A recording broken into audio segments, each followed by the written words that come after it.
of chapter number 1, matter in our surroundings, and we have discussed about what is the matter, what is the diffusion, different characteristics of the matter, and states of matter, which is the solid, liquid and gaseous state. Okay, now this is the part number 7, and there are the different question of NCERT book, and this video will help you for the NCERT explanation. Okay, then question number 1 is the mass per unit volume of a substance is called density.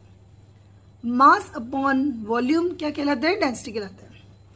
Okay, arrange the following in order of increasing density. आपको कुछ यहाँ पे name दे रखे हैं, matter दे रखे हैं, उनको आपको डेंसिटी के ऑर्डर में अरेंज करना है.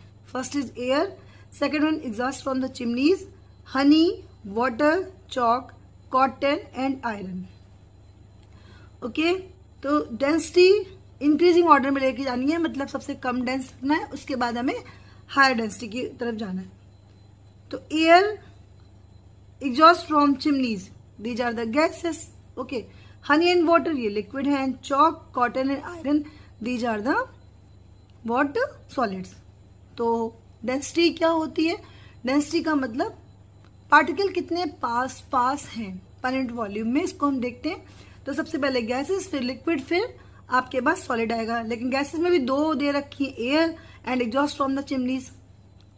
तो फर्स्ट लोएस्ट डेंसिटी जिसकी होगी एग्जॉस्ट फ्रॉम द चिमनीज होगा. एग्जॉस्ट फ्रॉम चिमनी, चिमनी से जो आप बोल सकते हो कि एग्जॉस्ट निकलता है, उसमें बहुत सारी हॉट गैसेस होती है, तो ये सबसे लेस डेंस होगा. उसके बाद क्या होगा? एयर होगा. ठीक है, उसके बाद वाटर, देन हनी, और फिर क्या? Cotton, chalk and iron. तो जो ये सीरीज थी that is the decreasing to increasing density. Exhaust from chimneys, air, then water, then honey, then cotton, then chalk and iron. Okay, increasing density level पे ये आपकी सीरीज हो जाएगी. Okay, now tabulate the differences in the characteristics of the states of matter. एक table बनानी है जिसमें हमें सॉलिड, लिक्विड और गैसेस तीनों का डिफरेंस बताना है. तो आपने टेबल देख रखी है ऊपर, कल या लास्ट प्रीवियस वीडियोज में ये टेबल मैंने डिस्कस की थी. सॉलिड, लिक्विड एंड गैसेस में रिजिडिटी और फ्लूइडिटी के बेसिस पर और कंप्रेसिबिलिटी के बेसिस पे मेनली डिफ्रेंशिएट कर लेते हैं. सॉलिड जो होते हैं रिजिड होते हैं, लिक्विड फ्लूइड होते हैं, फ्लूइड मींस फ्लो करते हैं, and gases is also fluid because these flows. Compressibility, gases are highly compressible, liquid less compressible and solid compressible नहीं होते. Now second question, B part, comment upon the following. What is the rigidity? Rigidity means क्या है? Particles कितने ज्यादा पास हैं वो उस matter को रिजिड बनाते हैं. जैसे सॉलिड में रिजिडिटी होती है, हाँ, these particles are very close to each other and matter becomes rigid. Compressibility, particles जितने ज्यादा दूर होंगे उनको उतना कंप्रेस किया जा सकता है. Gases are the most compressible matter. Okay, fluidity, property of flow, जो फ्लो कर सकते हैं उस प्रॉपर्टी को फ्लूइडिटी बोलते हैं. तो लिक्विड एंड गैसेस जो होते हैं उनके अंदर फ्लूइडिटी की प्रॉपर्टी होती है, बट सॉलिड्स के अंदर नहीं होती. Filling a gas container, gas container में जो फिलिंग होती है वो गैसेस की आराम से हो जाती है, और बोल सकते हैं कि मैक्सिमम वॉल्यूम किसी गैस का फिल कर सकते हैं किसी कंटेनर में, comparison to solid and comparison to liquid. Shape में जो सॉलिड्स होते हैं उनका फिक्स शेप होता है, जो लिक्विड्स होते हैं वो कंटेनर का शेप ले लेते हैं, एंड गैसेस क्या होती हैं, वो क्या होती हैं, वो भी किसी शेप में नहीं होती. Then kinetic energy, kinetic energy is a movement, यानी कि gases have the most suitable for the kinetic energy. Gases क्या होती हैं, उनके पास सबसे ज्यादा काइनेटिक एनर्जी होती है, फिर आप बोल सकते हैं लिक्विड के ऊपर, और उसके बाद लास्ट में सॉलिड में लगभग ना के बराबर. एंड डेंसिटी, डेंसिटी और रिजिडिटी में लगभग सिमिलरिटी है। डेंसिटी मीन्स क्या होता है, मास अपॉन वॉल्यूम होता है, एंड पार्टिकल कितने ज्यादा पास होंगे वो उसको उतना ही डेंस बनाएंगे। Now question number 3, give the reason a gas fills completely the vessel in which it is kept. Gas जो होती है वो कंप्लीटली फिल हो जाती है जिस वेसल में इसको रखा जाता है। वेसल मतलब कंटेनर, हाँ, जिस भी बर्तन में आप गैस को रख रहे हैं वो कंप्लीटली फिल हो जाती है। हाँ, आपको पता है गैस के पार्टिकल बहुत ज्यादा दूर दूर होते हैं, तो वो कंप्रेस करके बहुत ज्यादा अमाउंट में किसी भी वेसल में भरे जा सकते हैं, तो कंप्लीटली फिल कर सकते हैं। जैसे आपको बताया था एलपीजी सिलेंडर, सीएनजी, ये इन सबको क्या होता है, इनका मैक्सिमम वॉल्यूम आप किसी कंटेनर में फिल कर सकते हो बिकॉज पार्टिकल्स दूर दूर होते हैं। Now second question, A gas exert pressure on the walls of the container. Gas जिस कंटेनर में रखी जाती है उसके वॉल पे प्रेशर लगाती है। यस श्योर, गैस प्रेशर क्यों लगाती है, गैस कोलाइड करती है कंटेनर की वॉल से और आपस में।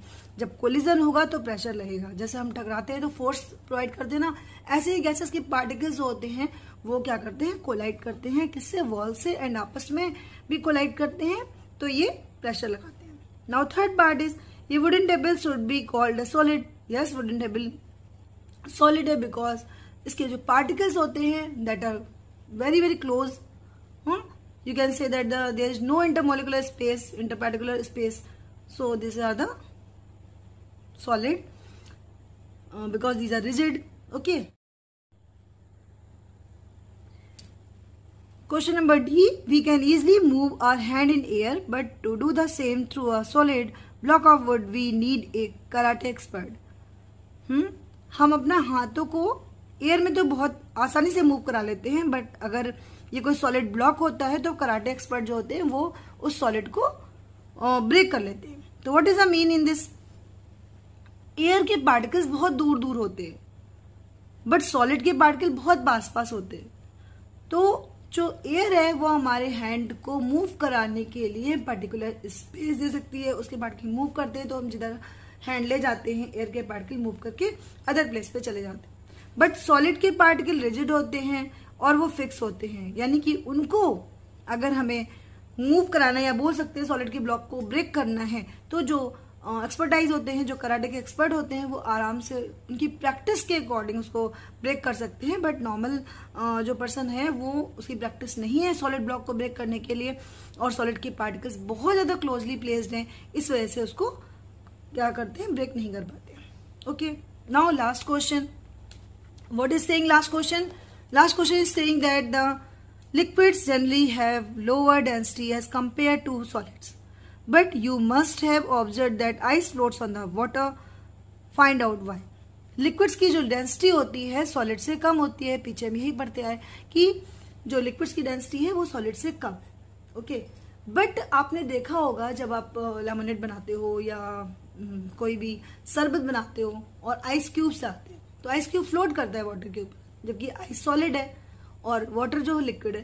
तो अगर आइस की डेंसिटी ज्यादा होनी चाहिए सॉलिड के अकॉर्डिंग कैटेगराइज करने पर, तो उसको भारी होना चाहिए और वो नीचे चले जाना चाहिए, बट आइस हमेशा वाटर पर फ्लोट करती है। ऐसा क्यों होता है बेटा? एक्चुअली में ice have the lower density than the water. Ice की जो डेंसिटी होती है वो वाटर से कम होती है, इसलिए वो फ्लोट करता है। एक्चुअल में जो आइस है उसका शेप देखने में हमें सॉलिड जैसा लगता है, बट उसके स्ट्रक्चर की वजह से, उसका केज लाइक स्ट्रक्चर होता है, इस वजह से आइस की डेंसिटी लिक्विड से या बोल सकते हैं वाटर से कम होती है, इसलिए वो फ्लोट करता है। ओके, अगर आपको पूरी वीडियो में या कहीं पर भी कोई भी डाउट है आप कमेंट बॉक्स में लिखकर मुझसे पूछ सकते हैं, मैं आपका रिप्लाई करूंगी।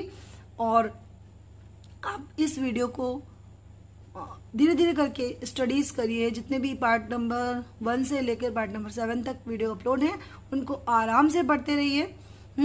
छोटी छोटी वीडियोस हैं, इनसे आपको हेल्प मिलेगी, वेरी सिंपल लैंग्वेज में है।